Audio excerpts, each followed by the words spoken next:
వేముల వీరేశం గారు మద్దతుగా ప్రసంగించారు. బీఆర్ఎస్ పార్టీ నుంచి శాసనసభ్యులు జగదీశ్వర్ రెడ్డి గారు, భారతీయ జనతా పార్టీ సభాపక్ష నాయకుడు ఏలేటి మహేశ్వర్ రెడ్డి గారు, ఎంఐఎం పార్టీ సభాపక్ష నాయకులు అక్బరుద్దీన్ ఓవైసీ గారు, సిపిఐ పార్టీ నుంచి పెద్దలు కూనంనేని సాంశివరావు గారు, కాంగ్రెస్ పార్టీ పక్షాన మదన్ మోహన్ రావు గారు, రామచంద్ర నాయక్ గారు, టిఆర్ఎస్ నుంచి పల్లా రాజేశ్వర రెడ్డి గారు గవర్నర్ గారి ధన్యవాదాలు తెలిపే చర్చలో పాల్గొని వారి వారి అభిప్రాయాలు తెలియజేయడం జరిగింది. అధ్యక్ష, ఈ చర్చలో పాల్గొన్న వారందరికీ హృదయపూర్వకంగా నా అభినందన తెలియజేస్తున్నా. అధ్యక్ష, భారత రాజ్యాంగం మనకు అందించిన స్ఫూర్తి, ఆదర్శాలు, ప్రజాస్వామ్య సాంప్రదాయాలకు కట్టుబడి కాంగ్రెస్ పార్టీ ఈ శాసనసభ సమావేశాలను నిర్వహిస్తున్నది.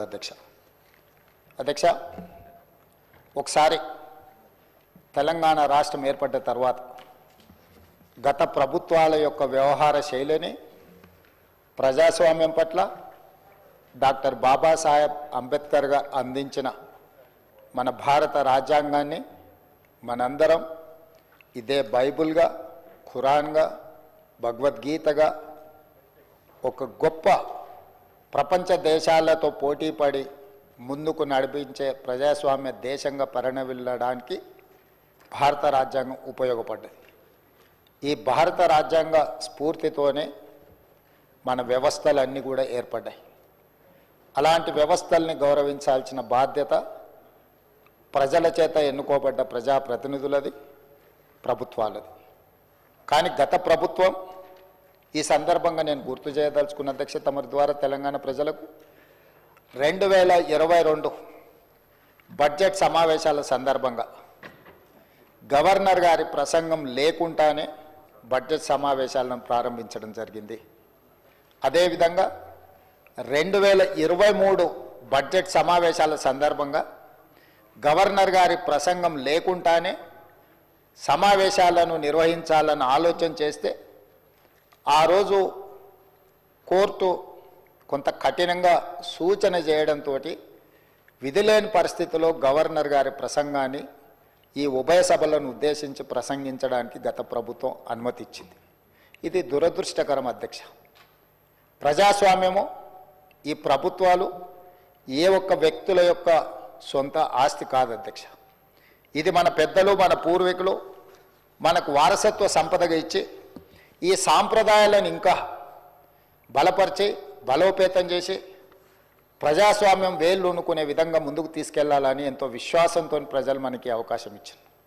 కానీ ఒక మహిళ, ముఖ్యంగా బలహీన వర్గాలకు సంబంధించిన మహిళ ఈ రాష్ట్ర గవర్నర్గా ఉంటే ఆ మహిళను ఎన్నోసార్లు గవర్నర్ హోదాను వ్యక్తిగా మహిళను అగౌరవపరిచి కించపరిచే విధంగా మాటలు, సూటిపోటి మాటలతో ఆనాటి గవర్నర్ గారిని గత ప్రభుత్వం అవహేళన చేసింది. కానీ మా ప్రభుత్వం వ్యక్తిగతంగా ఈ వ్యవస్థల్ని, ఈ వ్యవస్థల యొక్క విలువలని తగ్గించడానికి మేము ప్రయత్నం చేయదలుచుకోలేదు అధ్యక్ష.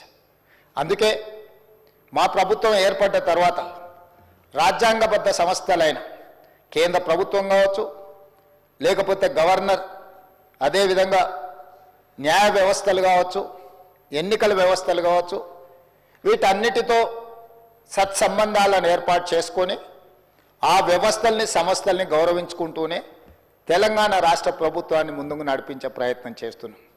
అందులో భాగంగానే నిన్న మన గవర్నర్ గారి ప్రసంగం ప్రజాస్వామ్య స్ఫూర్తిని ఈ దేశ ప్రజలకు గుర్తు చేయడంలో భాగంగానే వారు ప్రస్తావించడం జరిగింది అధ్యక్ష.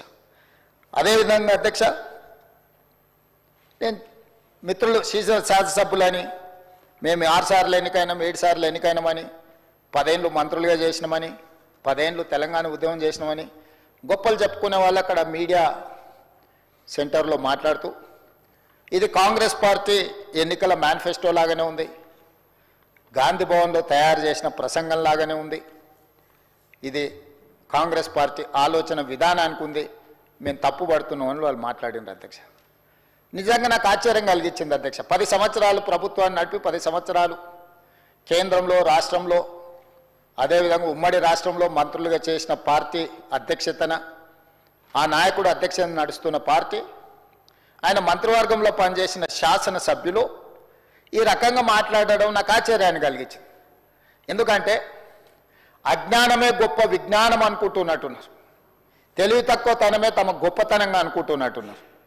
అధ్యక్ష, ఏ రాజకీయ పార్టీ అయినా ప్రజల దగ్గరికి ఎన్నికల ముందు మమ్మల్ని సమర్థించమని అడగడానికి వెళ్ళినప్పుడు ఆయా రాజకీయ పార్టీలు రేపు ప్రభుత్వాన్ని ఏర్పాటు చేస్తే ఎలాంటి కార్యాచరణతో ముందుకు వస్తాయో, ప్రభుత్వాన్ని ఏర్పాటు చేసిన తర్వాత ఆ ప్రభుత్వంలో ఆ పార్టీ తీసుకోబోయే నిర్ణయాలనే ఎలక్షన్ మేనిఫెస్టో అంటాం అధ్యక్ష. ఆ ఎన్నికల మేనిఫెస్టోను ప్రజలకు వివరించి ప్రజల యొక్క మన్ననలు పొంది ప్రజా తీర్పును తమకు అనుకూలంగా చట్టసభల్లో ప్రజాప్రతినిధులను ఎన్నుకునే విధంగా ప్రభావితం చేసి వాళ్ళ చేత ఎన్నికైన ప్రభుత్వం మెజారిటీ సభ్యులతో ప్రభుత్వాన్ని ఏర్పాటు చేసి మంత్రివర్గాన్ని ఏర్పాటు చేసుకొని ఆ మంత్రివర్గము ఎన్నికల మేనిఫెస్టోలో ఇచ్చిన హామీల ప్రాతిపదికన ప్రభుత్వపరమైన పాలనా నిర్ణయాలు తీసుకొని ఆ పాలనా నిర్ణయాలనే మంత్రివర్గ ఆమోదం చేయించి మంత్రివర్గం ఆమోదం పొందిన అంశాలనే గవర్నర్ గారు ఉభయ సభలను ఉద్దేశించి ప్రసంగిస్తారు అధ్యక్ష. ఇది ఇక్కడనే కాదు, కేంద్ర ప్రభుత్వంలో కూడా లోక్సభ రాజ్యసభలను ఉద్దేశించి రాష్ట్రపతి గారు చేసే ప్రసంగం కూడా కేంద్ర మంత్రివర్గ ఆమోదం, ప్రధానమంత్రి గారి అధ్యక్షతన జరిగిన మంత్రివర్గంలో ఆ ప్రభుత్వం యొక్క విధానాలను ఆమోదించిన తర్వాతనే ఆ అంశాలను రాష్ట్రపతి గారు ఉభయ సభలను ఉద్దేశించి ప్రసంగిస్తారు అధ్యక్ష. రాష్ట్రపతి ప్రతినిధిగా గవర్నర్ గారు, రాష్ట్ర ప్రభుత్వాలు ముఖ్యమంత్రి గారి అధ్యక్షతన మంత్రివర్గం ఆమోదించిన అంశాలను మాత్రమే గవర్నర్ గారు ఈ సభలను ఉద్దేశించి ప్రసంగిస్తారు అధ్యక్ష. ఇప్పుడు నేను వాళ్ళకు గుర్తు చేయాలనుకున్నది ఏంటంటే, మా ఎన్నికల సందర్భంగా మా మేనిఫెస్టో ఎలక్షన్ మేనిఫెస్టో కమిటీ చైర్మన్గా సహచార మంత్రివర్గ సభ్యులు శ్రీధర్ బాబు గారి నేతృత్వంలో తెలంగాణ ప్రజలకు మేము ఇచ్చిన మాట ప్రకారం ఆ ఎలక్షన్ మేనిఫెస్టోనే ప్రాతిపదికగా దాన్నే ఒక బైబిల్గా, ఖురాన్గా, భగవద్గీతగా భావించి చిత్తశుద్ధితోని అందులో ఉన్న అంశాలనే మా ప్రభుత్వం ఈ 15 నెలలుగా అమలు చేసుకుంటూ అమలు చేసిన అంశాలనే మంత్రివర్గంలో ఆమోదించి మంత్రివర్గంలో ఆమోదించిన అంశాలనే గవర్నర్ గారి ప్రసంగం ద్వారా ఉభయ సభలను ఉద్దేశించి 4 కోట్ల తెలంగాణ ప్రజలకు వివరించడం జరిగింది. ఇప్పుడు నేను మిమ్మల్ని అడుగుతున్నా అధ్యక్ష, తమరి ద్వారా వాళ్ళని అడగదలుచుకున్నా నేను, ఇది ఒక ప్రాతిపదిక, దీనికి ఒక చట్టబద్ధత ఉంది. మరి మా పార్టీ ప్రజల దగ్గరికి వెళ్ళి ప్రజల యొక్క మన్ననలు పొంది ప్రభుత్వాన్ని ఏర్పాటు చేసిన ప్రభుత్వం తీసుకున్న నిర్ణయాలను గవర్నర్ ప్రసంగంలో మేము పొందుపరిస్తే దాన్ని తప్పుబట్టి అవహేళన చేసి ఇది కాంగ్రెస్ పార్టీ విధానం లాగానే ఉంది అట్లెట్లుంటుంది అంటారు ఏంది అధ్యక్ష? గవర్నర్ గారి ప్రసంగం కాంగ్రెస్ విధానాలకు వ్యతిరేకంగా ఉండదు అధ్యక్ష. ఈ ప్రభుత్వమే కాంగ్రెస్ ప్రభుత్వం, ఇది ప్రజా ప్రభుత్వం, ప్రజా పాలన అధ్యక్ష. మా విధానము, మా ఆలోచనను, మేం ప్రజలకు చేసిన పనులను మాత్రమే గవర్నర్ గారి ప్రసంగంలో పొందుపరుస్తాము. ఈ మాత్రం అవగాహన లేని వాళ్ళు 10 సంవత్సరాలు మేము మంత్రులుగా పనిచేసినామని చెప్పుకోవడానికి వాళ్ళకి అర్హత ఉందా అని నేను అడుగుతున్నా అధ్యక్ష. 10 సంవత్సరాలు వాళ్ళు ప్రభుత్వం నడిపినప్పుడు ఆనాటి గవర్నర్ ప్రసంగాలు, ఆనాటి మంత్రివర్గ ఆమోదం లేకుంటేనే గవర్నర్ గారు సొంతంగా ప్రసంగించిందా అధ్యక్ష? వాళ్ళ గవర్నర్ వ్యవస్థ మీద నమ్మకం లేకపోవచ్చు, మహిళల పట్ల గౌరవం లేకపోవచ్చు, ఆనాటి గవర్నర్ గారిని వారు కించపరిచిండ్రు, అవమానపరిచిండ్రు, అసహ్యకరమైన భాషలో తిట్టిండ్రు అధ్యక్ష. ఇట్లాంటి సాంప్రదాయాలకు కాంగ్రెస్ పార్టీ వ్యతిరేకం, మా ప్రభుత్వం వ్యతిరేకం అధ్యక్ష. మేము ఇట్లాంటి తప్పులు చెయ్యం. గవర్నర్ వ్యవస్థను గౌరవించే బాధ్యత మాది. మనం రాసుకున్న రాజ్యాంగం అధ్యక్ష, ఇది మనం తెచ్చుకున్న రాజ్యాంగం అధ్యక్ష. అందుకే గవర్నర్ గారిని గౌరవించి గవర్నర్ గారి ప్రసంగాన్ని గవర్నర్ గారి ప్రసంగంలో ఏమైనా ప్రజలకు ఇంకా మేలు చేయడానికి ఏమైనా మీరు సూచనలు చేయాలి అనుకుంటే వాటి సూచనలు చేస్తే తప్పకుండా ప్రభుత్వం బడ్జెట్లో ప్రవేశపెట్టబోయే బడ్జెట్లో ఉప ముఖ్యమంత్రి గారు ఆ అంశాలను కూడా చర్చకు తీసుకొని వాటిని అందులో పొందుపరిచి ముందుకు వెళ్తాం అధ్యక్ష. కానీ ఈరోజు వాళ్ళు ఇట్లా మాట్లాడాల్సిందంతా మాట్లాడతాం, ఎవరు మాట్లాడినా అడ్డుకుంటాం, ఆ తర్వాత మేము వెళ్ళిపోతాం. ఖాళీగా ఉన్నది కదా అధ్యక్ష. మన పార్లమెంట్ ఎలక్షన్లు ఇదే జరిగింది కదా అధ్యక్ష. నేనేం చెప్పినా సున్నా అవుతుంది, గుండు సున్నా అవుతుంది అని చెప్పిన కదా అధ్యక్ష. ఇట్లనే వివరిస్తే రేపు శాసనసభలు కూడా గుండు సున్నా అవుతుంది అధ్యక్ష. అదేవిధంగా అధ్యక్ష,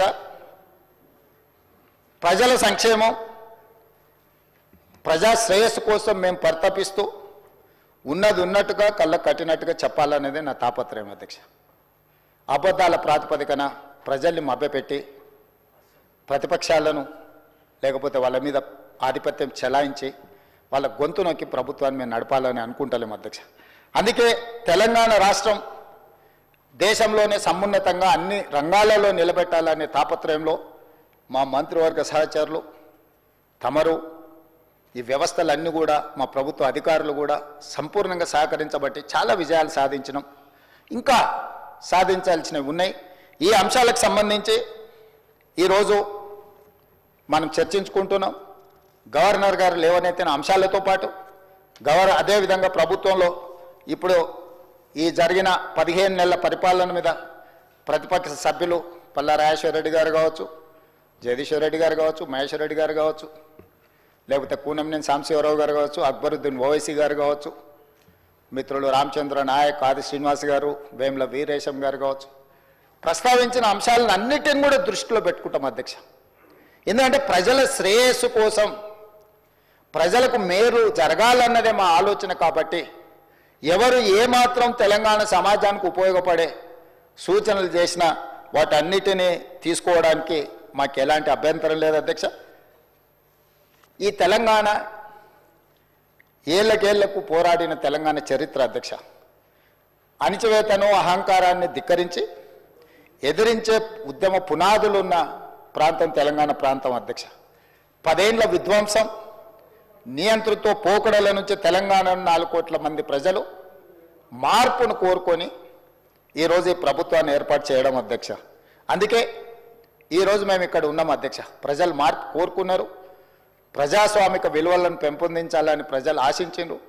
అందుకే ఈరోజు మేము ఇక్కడ నించొని ఈ ప్రభుత్వాన్ని ప్రజల కోసం నడిపిస్తున్నాం అధ్యక్ష. అందుకే అధ్యక్ష, తెలంగాణ రాష్ట్రంలో మా ప్రభుత్వం ఏర్పడిన తర్వాత ముఖ్యంగా రైతుల కోసం, మహిళల కోసం, యువత కోసం, విద్యార్థుల కోసం, నిరుద్యోగ యువకుల కోసం, వీళ్ళందరి కోసం తెలంగాణ రాష్ట్రం యొక్క అభివృద్ధి, తెలంగాణ రాష్ట్ర బ్రాండ్ ఇమేజ్, తెలంగాణ రాష్ట్రాన్ని ప్రపంచ దేశాలతోనే పోటీ పడే విధంగా ఈరోజు పెట్టుబడులను తేవడమే కాకుండా ఈరోజు సంక్షేమము, అభివృద్ధి, పారదర్శక పరిపాలనను తీసుకురావాలన్న తాపత్రయం, ఆలోచన, కృషి ఈ 15 నెలల్లో మేము ఏదైతే చేసినామో వాటికి సంబంధించిన వివరాలను గవర్నర్ గారి ప్రసంగంలో పెట్టినాం. దానికి సంబంధించిన కొన్ని విషయాలను కూడా తమ ద్వారా ఈరోజు తెలంగాణ ప్రజలకు నేను వివరించదలుచుకున్నాను అధ్యక్ష. ముఖ్యంగా వ్యవసాయం అధ్యక్ష. తెలంగాణ ప్రజలు 70% పైగా వ్యవసాయం మీద ఆధారపడ్డ కుటుంబాలు అధ్యక్ష. తెలంగాణ ప్రాంతానికి ఒక గొప్ప చరిత్ర ఉన్నది.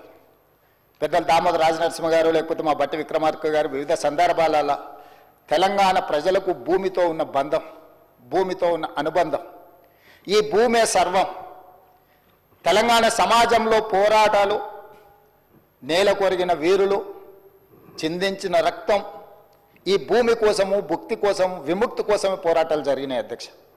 అది ఆనాటి సాయుధ రైతాంగ పోరాటం కావచ్చు, తొలిమల్లి తెలంగాణ ఉద్యమాలు కావచ్చు, ఈనాడు ప్రజలు ఆశిస్తున్నది కావచ్చు.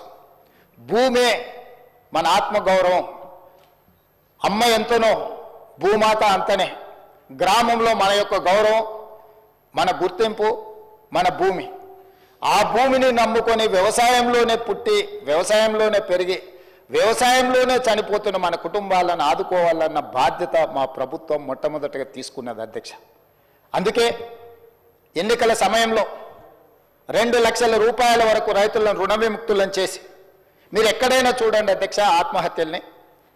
కార్పొరేట్ కంపెనీలు లక్షల కోట్లు అప్పులు చేసిన వ్యాపారస్తులు ఎవరు ఆత్మహత్యలు చేసుకోలేదు అధ్యక్ష ఈ దేశంలో.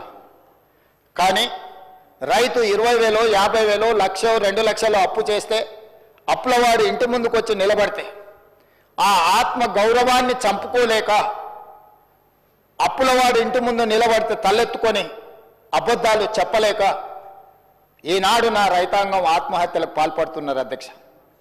అత్యధికంగా ఆత్మహత్యలు జరగడానికి కారణం రైతులు తెచ్చుకుంటున్న అప్పులు అధ్యక్ష. అందుకే ఏ కార్పొరేట్ కంపెనీ వాడు దాదాపుగా 16 లక్షల